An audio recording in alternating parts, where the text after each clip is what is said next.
আসসালামু আলাইকুম রহমতুল্লাহি বরকাতু। ডেলি লাইফস্টাইল চ্যানেল থেকে সবাইকে শুভেচ্ছা ও অভিনন্দন। আজকে আমরা ইনকাম ট্যাক্সের একটা অঙ্ক নিয়ে কথা বলব।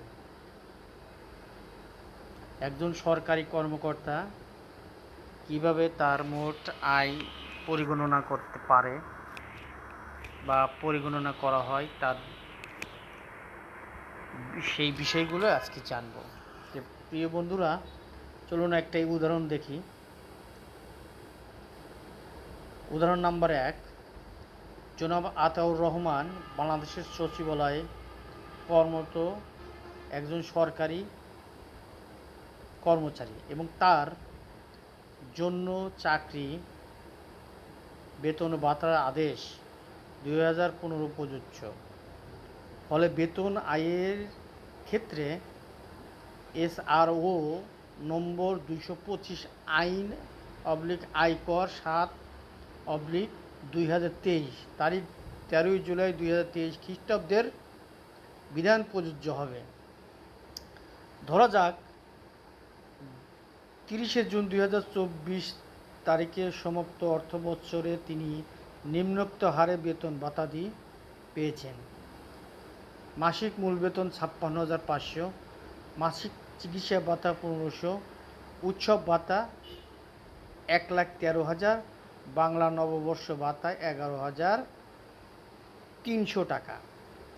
তিনি সরকারি বাসায় থাকেন। ভবিষ্যৎ তহবিলে তিনি প্রতি মাসে 14,000 টাকা জমা রাখেন। হিসাবরক্ষণ অফিস হতে প্রাপ্ত প্রত্যয়নপত্র হতে দেখা যায় যে 30 জুন 2024 তারিখে ভবিষ্যৎ তহবিলে অর্জিত সুদের পরিমাণ ছিল 1,08,500 টাকা। কল্যাণ তহবিল ও গোষ্ঠী বীমা তহবিলের চাঁদা বাবদ প্রতি মাসে বেতন হতে কর্তন ছিল যথাক্রমে 150 ও 100 টাকা। এছাড়াও তিনি একটি অফিস তফসিলি ব্যাংকের ডিপোজিট পেনশন স্কিমে মাসিক 5,000 টাকার কিস্তি জমা করেন। এখানে বলছে যে 2024-25 কর বর্ষে জনাব আতাউর রহমান এর মোট আয় এবং কর দায় নিম্নে পরিগণনা করা হলো। তার মানে আমাদের কর বর্ষ হচ্ছে 2024-25 এবং আয় বর্ষ ছিল পূর্ববর্তী বছর 2023-24। আমরা এখন যাই অঙ্কটা সমাধানের। মোট আয় পরিগণনা: মূল বেতন 56,500, 12 মাসে 6,78,000। উৎসব ভাতা 56,500, 2টা উৎসব 1,13,000 টাকা। চিকিৎসা ভাতা বাংলা নববর্ষ ভাতা সরকারি কর্মকর্তা কর্মচারীদের জন্য সম্পূর্ণ করমুক্ত। তাহলে টোটাল বেতন খাতে আয় হচ্ছে 7,91,000। এখন আমরা কর দায় পরিগণনা করব। একজন স্বাভাবিক ব্যক্তি করদাতার ক্ষেত্রে প্রথম 3,50,000 টাকা পর্যন্ত শূন্য হার, পরবর্তী 1,00,000 টাকার উপরে 5% 5,000 টাকা, অবশিষ্ট 3,41,000 উপরে 10% 34,100। টোটাল মোট কর দায় 39,100। কর দায় পরিগণনার পরে আমরা বিনিয়োগজনিত কর রিয়াত পরিগণনা করব। উনি ভবিষ্যৎ তহবিলের চাঁদা এখানে আসেন, দেখেন প্রতি মাসে 14,000 টাকা সে জমা দিতে। তাহলে 12 মাসে কত? 12-14 1,68,000। আবার কল্যাণ তহবিলে দেওয়া আছে 150 টাকা, 12 মাসে 1,800 টাকা। গোষ্ঠী বিমা তহবিলের চাঁদায় 100 গুণন 12, এই যে ওখানে দেওয়া আছে এই যে 100 টাকা। তাহলে 12 মাসে তিনি 1200 টাকা। ডিপোজিট পেনশন স্কিমের কিস্তি 5,000 টাকা করে প্রতি মাসে জমা দেবেন, 60,000 টাকা। তাহলে 1,60,000, 1,800, 1,200, 60,000 এই যোগ করলে 2,31,000। ভবিষ্যৎ তহবিলের অর্জিত সুদ করমুক্ত। ভবিষ্যৎ তহবিলে অর্জিত সুদ করমুক্ত। দেখেন এখানে ভবিষ্যৎ তহবিলের অর্জিত সুদ কত ছিল, আমাদের এখানে কোথায় উল্লেখ আছে? ভবিষ্যৎ তহবিল অর্জিত সুদ 1,08,500। এই যে ভবিষ্যৎ তহবিলের অর্জিত সুদের পরিমাণ 1,08,500, সম্পূর্ণ করমুক্ত। এই জিনিসটা গুরুত্বের সাথে খেয়াল করবেন, ঠিক আছে?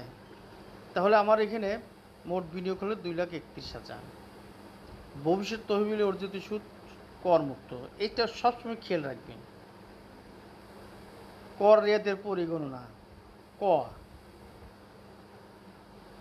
0.03 অর্থাৎ 3% আমার মোট কর যোগ্য আয় হচ্ছে 7,91,000। এই যে এটির উপরে 3% হলে 23,730। আর বিনিয়োগের উপরে বিনিয়োগের উপরে 2,31,000, 15%, অর্থাৎ 0.15 আসে 34,660। এবং 10 লক্ষ টাকা। এই তিনটার মধ্যে ক, খ, গ, এই তিনটার মধ্যে যেটি কম সেটাকে আমাদের নিতে হবে কর রেয়াত হিসেবে, ঠিক আছে? এক্ষেত্রে কর অব্যাহতি প্রাপ্ত আয়, হ্রাসকৃত কর হার প্রযোজ্য এইরূপ আয় ও ন্যূনতম কর প্রযোজ্য এইরূপ আয় বাদ দিয়ে পরিগণিত মোট আয়। এই জিনিসটা খেয়াল রাখতে হবে। কর অব্যাহতি প্রাপ্ত আয়, হ্রাসকৃত কর হার প্রযোজ্য এইরূপ আয় এবং ন্যূনতম কর প্রযোজ্য এইরূপ আয়। অর্থাৎ ওখান থেকে যদি এরকম থাকতো সঞ্চয়পত্রের সুদ, আমানতের সুদ এরকম যদি থাকতো তাহলে ওখান থেকে বাদ দেওয়া, ক অপশন থেকে বাদ দেওয়া হতো, অর্থাৎ মোট আয় থেকে বাদ দেওয়া হতো। খ হচ্ছে কোনো আয় বর্ষের ষষ্ঠ তফসিলের অংশ 3 অনুসারে করদাতা মোট বিনিয়োগ ও ব্যয়ের পরিমাণ। কর রেয়াতের পরিমাণ হবে আমার কর রেয়াতের পরিমাণ হবে 23,730 টাকা। এই যে এখানে এই তিনটের মধ্যে যেটা কম 23,730 টাকা। তাহলে আমরা কর পরিগণনা করছিলাম কত? 39,100। তাহলে 39,000 হচ্ছে টোটাল প্রদায় কর। এখন এটাকে 39,100 থেকে আমরা 23,730 টাকা আমরা বাদ দিই, তাহলে 15,370 টাকা প্রকৃতিপক্ষে প্রদায় কর। এই টাকাটাই ট্যাক্স হিসেবে জমা দিতে হবে।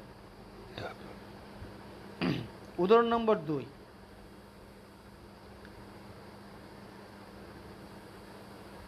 উদাহরণ নম্বর 2-এ জনাব আতাউর রহমান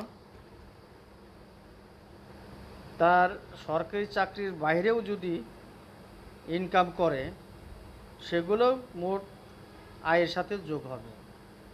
যেমন জনাব আতাউর রহমান একটি সরকারি একাডেমিতে ক্লাস নিয়ে লেকচার প্রদান বাবদ 20,000 টাকা, বিভিন্ন সভায় অংশগ্রহণ বাবদ 25,000 টাকা, বিদেশ ভ্রমণ হতে 2,50,000 টাকা প্রাপ্তি প্রদর্শন করেছেন। উক্ত আয়সমূহ যেহেতু জনাব আতাউর রহমানের জন্য প্রযোজ্য সরকারি বেতন আদেশভুক্ত নয়, তাই এই সকল আয় করমুক্ত প্রাপ্তি বা সুবিধা বলে গণ্য হবে না। অর্থাৎ এই সকল আয় করযোগ্য হবে, ঠিক আছে? উদাহরণ নম্বর 3। আমরা 1 নম্বর উদাহরণে একজন স্বাভাবিক ব্যক্তি করদাতার হলে শেষ করমুক্ত সীমা 3,50,000 টাকা পর্যন্ত হতো। এখন একজন প্রতিবন্ধী করদাতার ক্ষেত্রে কী হবে? উদাহরণ নাম্বার 3 উদাহরণে দেওয়া হলো, এই উল্লিখিত আয় ও বিনিয়োগ যদি কোনো প্রতিবন্ধী কর্মচারী থাকে তবে তার ক্ষেত্রে করমুক্ত আয়ের সীমা হবে 4,75,000 টাকা। ফলে 2024-2025 করবর্ষে তার মোট আয় এবং কর দায়ের পরিমাণ হবে নিম্নরূপ: মূল বেতন, ওই যে 1 নম্বর উদাহরণে যেভাবে আছে ঠিক সেইভাবে মূল বেতন 56,500, 12 মাসে 6,78,000, আর উৎসব ভাতা দুইটা 56,500, 1,13,000, আর চিকিৎসা ভাতা, বাংলা নববর্ষ ভাতা, এই দুইটাই করমুক্ত। অর্থাৎ মোট আয় হচ্ছে 7 লাখ এখানে হলে। যেহেতু সে একজন প্রতিবন্ধী কর্মচারী, তার প্রতিবন্ধী এবং তৃতীয় লিঙ্গ অর্থাৎ হিজড়াদের জন্য আয়ের সীমা 4,75,000 টাকা পর্যন্ত শূন্য হার। তার পরবর্তী 1 লাখ হয় 5%, অবশিষ্ট 2,16,000-এর উপরে 10%। সেই হিসেবে আমাদের 5% হিসেবে 5,000 টাকা, 10% হচ্ছে 21,600, এর দুইটা করলে 26,600। যেহেতু পূর্ববর্তী বিনিয়োগজনিত আয়করে আমরা 1 নম্বর উদাহরণে কাজ করছি, সেখান থেকে আমাদের মিনিমাম কম যেটা সেটা 23,730, সেখানে বাদ দিলে 2,870। এখানে করদাতার নিট প্রদায় করের মিনিমাম 2,870, সেই ক্ষেত্রে তাকে মিনিমাম কর পরিশোধ করতে হবে 5,000 টাকা। এটা 5,000 টাকার নিচেও যদি প্রকৃতি কর প্রদায় কর হয়, সেক্ষেত্রে ঢাকা সিটি, উত্তর সিটি, দক্ষিণ সিটি ক্ষেত্রে 5,000 টাকা, এবং চট্টগ্রামের জন্যও 5,000 টাকা, এবং অন্য সিটি কর্পোরেশনের জন্য 4,000 টাকা, আর জেলা এবং অন্যান্য জেলার জন্য 3,000 টাকা। এই জিনিসটা খেয়াল রাখবেন। প্রিয় শিক্ষার্থী বন্ধুরা, এখানে লেখা আছে, করদাতা কর্মস্থল বাংলাদেশের 64 এর অবস্থায় ঢাকা দক্ষিণ সিটি কর্পোরেশনের এলাকায় হওয়ায় তার জন্য সর্বনিম্ন প্রদায় করের পরিমাণ 5,000 টাকা। করদাতা যদি ঢাকা, উত্তর সিটি বা চট্টগ্রাম সিটি কর্পোরেশন এলাকায় অবস্থান করেন তবে তার জন্য সর্বনিম্ন প্রদায় করের পরিমাণ 5,000 টাকা। অন্যান্য সিটি কর্পোরেশন এলাকার ক্ষেত্রে সর্বনিম্ন প্রদায় করের পরিমাণ 4,000 টাকা, এবং সিটি কর্পোরেশন ব্যতীত অন্য এলাকার ক্ষেত্রে সর্বনিম্ন প্রদায় করের পরিমাণ 3,000 টাকা। তো প্রিয় শিক্ষার্থী বন্ধুরা, যারা আইটিপি পরীক্ষা দিবেন তাদের জন্য এই অঙ্কের সমাধানটা খুবই গুরুত্বপূর্ণ। তা আপনারা এই অঙ্ক থেকে অনেক কিছু জানতে পারবেন। এখানে মিনিমাম কর দায় এবং কীভাবে বিনিয়োগ ক্যালকুলেশন করতে হয়। তো আমার এই ভিডিও যদি ভালো লাগে, আপনাদের কাছে অনুরোধ করব যে আমাকে সাবস্ক্রাইব করুন, লাইক কমেন্ট দিন এবং আমাকে উৎসাহিত করেন, এবং মন্তব্য লিখুন না। কোনো কিছুর যদি ফিডব্যাক দেওয়া লাগে দিবেন, মানুষ মাত্রই তো ভুল করতে পারে। তো এই বলে আমি আজকে বিদায় নিচ্ছি। আসসালামু আলাইকুম, সবাই ভালো থাকেন।